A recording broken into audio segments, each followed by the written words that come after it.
Hey guys, so I'm about to get ready to put the huge chocolate egg soap in the freezer for a little while, and I've just wrapped it with some tin foil. I was going to use wax paper, but I'm out of it, so I'm going to just use some tin foil so no impurities from the freezer or anything get on the soap. And then also, so when I take it out, I can just tip it over and it'll pop out onto a nice surface here of tin foil and a plate. I'll find a plate too. Alright, so this is step one of demolding the chocolate egg. The thing to note is that I actually misspoke and I forgot that actually these brambleberry.com bottles, you can get them as small as 1 ounce.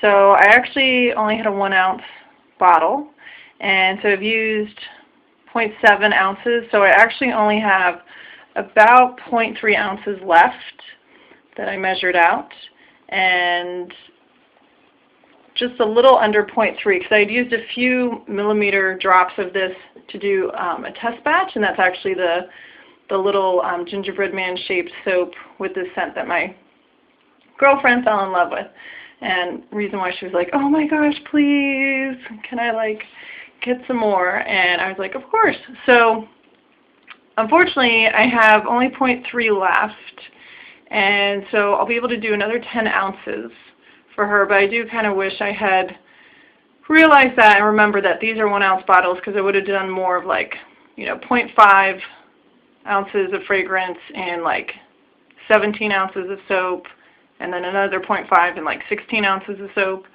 So that way the two egg halves will be a little bit more similar shaped. So I think it'll still work out, and they're so sweet. I'm sure they won't mind. And I'm happy to say it'll be about 33 ounces of that soap. So I know they wanted like loaf-size magnitudes of that soap. So I think they'll be happy with that. So but just wanted to do a correction.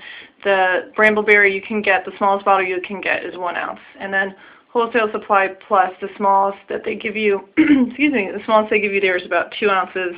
And I can't remember Nature's Garden. I can't remember how small you can go with that. And then the fourth fragrance supplier I use is also Brett's Heavenly Scents, and those do come in as small as 1 ounces if you want to try them out. And they have like a deal where if you get so many 1 ounces, you'll get like a discount. Oh, and Daystar. Sorry, my fifth fragrance supplier who I have found I love to craft with is Daystar, and they have a lot of Lush dupes, and the smallest they come in is a 2 ounce. So, because as you can see, I usually do smaller soaps and smaller batches. So, and I like to have huge variety of fragrance oils. If anyone wants, I will. If anyone wants, I'll show you kind of a video of all the fragrances I have if people are interested in that. So, all right. So soon the demolding of that egg. And then obviously I'll be doing another 10 ounce size of that egg, but I think you guys have kind of seen it, so I'll just show you the demolding of this one. And then I will show you my next thing, which will be strawberry cupcake bundt cake soap. Okay, so I just got the egg out of the freezer. I had it in the freezer for about a half hour, and before that I actually let the melt and pour soap sit overnight. You typically don't need to melt and pour. It typically hardens very quickly within a few hours, but since this was such a huge mold and I've never done as much melt and pour at one time, I did let it sit overnight. Typically you only need to let cold processed soap sit overnight from my understanding. So, and I do see some people put cold pressed soap when it's like in molds, in like flower molds or tulip molds instead of in the loaves. I will see people using cold processed soap also put those in the freezer.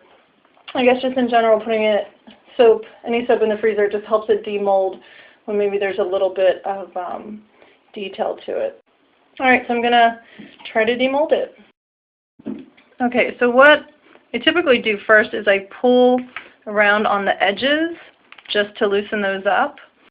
And another thing I've discovered is that sometimes you don't even need to necessarily put hot water on the back of it. Sometimes you can just use the heat of your own hand, and I'll show you what that looks like in just a second. So now what you can do is literally, I'll just put my hand on the back of a mold for a while and just rub it until it kind of gets enough heat from my hand, and then you'll eventually hear it drop out of the mold, which I think it already did.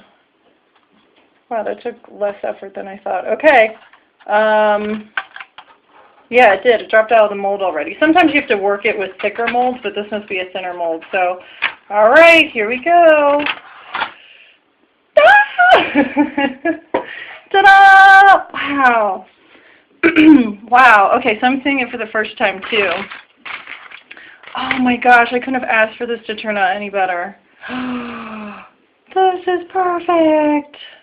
Oh my gosh. Okay, so I'm so excited about this. Now, typically with any soap, melt and pour, or cold process, when you put it in the freezer, it will sweat a little bit, so I'm going to let it sit out. So, yeah, so this is the huge Easter egg soap, and like someone said, it's white chocolate until until it turns brown, and it will turn brown. Again, the scent is rich, dark chocolate. And it will turn brown, and I'll show you guys how it turns brown. So yeah, that was a perfect demolding, minimal effort, just pulled around on the edges, and then just flipped it over and rubbed the back of it for a few seconds, as you guys saw, and here it is.